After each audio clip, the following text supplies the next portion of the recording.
ఒక పసిపాప ప్రాణం కొందరి వికృత సరదాకి బలైపోయింది. నాన్న నాన్న అంటూ అల్లారు ముద్దుగా పిలిచే ఆ చిన్నారి గొంతు నిశితమైన చైనా మాంజా కొరల్లో చిక్కుకొని మూగపోయింది. కుకట్పల్లిలో జరిగిన ఈ ఘోర కలి మనల్ని కొన్ని కఠినమైన ప్రశ్నలు అడుగుతోంది. రామ్ సాగర్ అనే వ్యక్తి తన ఇద్దరు కుమార్తెలను ప్రాణం కంటే మిన్నంగా పెంచుకున్నారు. నిన్న సాయంత్రం చిన్న కూతురు నిష్వికాతో కలిసి బయటకు వెళ్లిన ఆ తండ్రి తన బిడ్డ విగత జీవిగా మారుతుందని ఊహించలేదు. బైక్ పై వెళ్తుండగా ఒక్కసారిగా చైనా మాంజా నిష్విక గొంతుకు చుట్టుకుంది. ఆ చిన్నారి కేకలు వేస్తూ తండ్రి కళ్ల ముందే రక్తపు మడుగులో కుప్పకూలిపోయింది. ఆసుపత్రికి తీసుకెళ్లేలోపే ఆ పసి ప్రాణం అనంత వాయువుల్లో కలిసిపోయింది.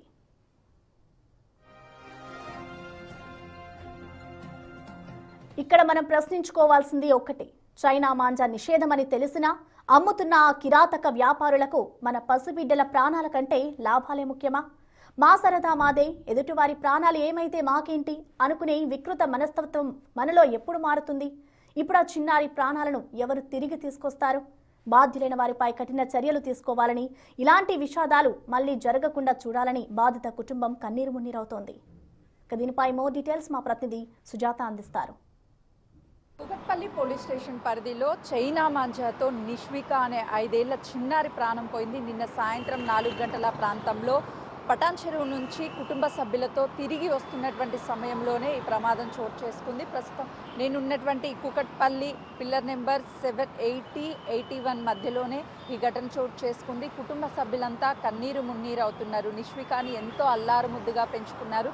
రీసెంట్గానే పటాన్ చెరువులో ఒక ఇంటిని కొనుగోలు చేశారు. ఆ ఇంటిని చూడడానికి కుటుంబ సభ్యులతో కలిసి సాగర్ కుటుంబ సభ్యులు సరదాగా గడపాలని ఇంటీరియర్ కంప్లీట్ చేసుకొని ఆ తర్వాత కుకట్పల్లి తమ నివాసానికి వస్తున్నటువంటి సమయంలోనే ఈ ఘటన చోటు చేసుకుంది. అయితే సాగరి గోకుల్ ఫ్లాట్స్లో నివాసం ఉంటున్నాడు. కుటుంబ సభ్యులతో 2 కుమార్తెలు తన భార్యతో కలిసి వెళ్ళాడు. అయితే తిరిగి ఇంటికి వచ్చేటువంటి సమయంలో ఇంటికి వెళ్లాల్సినటువంటి సాగరు భీమా జ్యువెలరీస్లో గత కొన్ని నెలల నుంచి ఇన్స్టాల్మెంట్లో డబ్బులు కడుతున్నాడు. ఆ డబ్బులకి సంబంధించినటువంటి వివరాలని అడిగి తెలుసుకునేందుకు భీమా జ్యువెలరీస్కి వెళ్ళాలి. అయితే సాగర్ యూటర్న్ తీసుకోవాల్సింది ఇంటికి వెళ్ళాలి అని చెప్పేసి వెళ్తున్నాడు.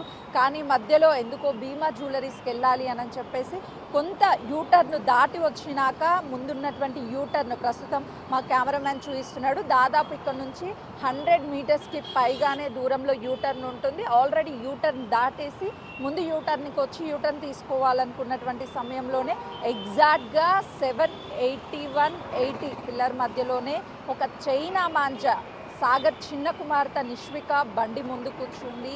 ఆ మెడకి వచ్చి నిష్విక మెడకి తట్టుకోవడంతో నాన్న అని గట్టిగా అరిచింది. మరొకసారి నాన్న అని పిలిచేలోపే ఆ పసిపాప ప్రాణం అంతా అక్కడికక్కడే కోల్పోయింది. అయితే సాగర్ ఏమైంది పాప ఒక్కసారిగా నాన్న అని కేకలు వేసిందని చూసేలోపే ఆ పాప మెడ నుంచి మొత్తం కూడా రక్తం ఏరులై పారడంతో తండ్రి కన్నీరు మున్నీరుగా విలపించాడు. అసలు ఏం జరిగిందో అర్థం కాలేదు.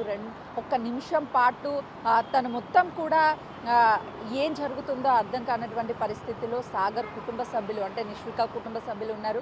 వెంటనే హాస్పిటల్కి తీసుకువెళ్లేలోపే మార్గం మధ్యలోనే పాప మరణించినట్లు అటు గమనించారు. హాస్పిటల్కి తీసుకువెళ్ళాక వైద్యులు ఆల్రెడీ చనిపోయింది అని నిర్ధారించడంతో కుటుంబ సభ్యులంతా కూడా బోరెన విలపించారు. ఎందుకంటే ఎంతో అల్లారు ముద్దుగా పెంచుకున్నాము, నిన్న హాలిడే కావడంతో సరదాగా గడపాలి అని చెప్పేసి అక్కడికి వెళ్ళాము. కానీ భీమా జ్యువెలరీస్కి వెళ్ళాలి అని చెప్పేసి మధ్యలో ఇంటికి వెళ్ళాల్సినటువంటి వాళ్ళం కాస్త మధ్యలోనే డ్రాప్ అయిపోయి మళ్ళీ యూటర్న్ చేసుకోవడం వల్లే ఇలాంటి ఘటన చోటు చేసుకుంది. పాపని కోల్పోయాము అని చెప్పేసి వాళ్ళ బాధను ఎవరూ కూడా తీర్చలేరు. ఒకవైపు పోలీసులు చైనా మాంజాని ఉపయోగించొద్దు నిషేధం అని చెప్పేసి చెప్తున్నా, కొంతమంది సరదాల కోసం ఇతరుల ప్రాణాలని చైనా మాంజాతో తీస్తున్నటువంటి ఘటనలు తరచూ జరుగుతూనే ఉన్నాయి. దాదాపు ఇప్పటికే 8 మందికి పైగానే చైనా మాంజాతో ప్రాణాలు కోల్పోయారు. నిష్విక 9వ వ్యక్తిగా మిగిలిపోయింది. అంటే ఎంత అవగాహన కల్పిస్తున్నప్పటికీ మార్పు మనలోనే రావాలి, ప్రతి ఒక్కరూ మారాలి అనేదే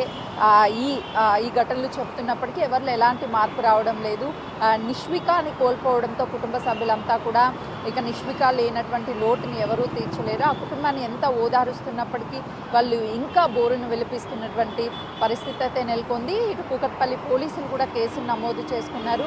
ఈరోజు నిన్న ఘటన జరిగిన తర్వాత నిష్వికాని గాంధీ మార్చురీకి తరలించారు పోస్టుమార్టం నిమిత్తం. ఈరోజు పోస్టుమార్టం అయిపోయిన అనంతరం కూడా అంత్యక్రియలు చేయనున్నారు. ఇంకొకరికి ఇలాంటి ఘటనలు కాకూడదు అని అంటే ఎవరు కూడా చైనా మంచాన్ని ఉపయోగించకూడదు అని చెప్పేసి ఎవరిలో వాళ్ళకి మార్పు రావాల్సినటువంటి పరిస్థితి కూడా ఉంది. కెమెరామెన్ వంశీతో సుజాత.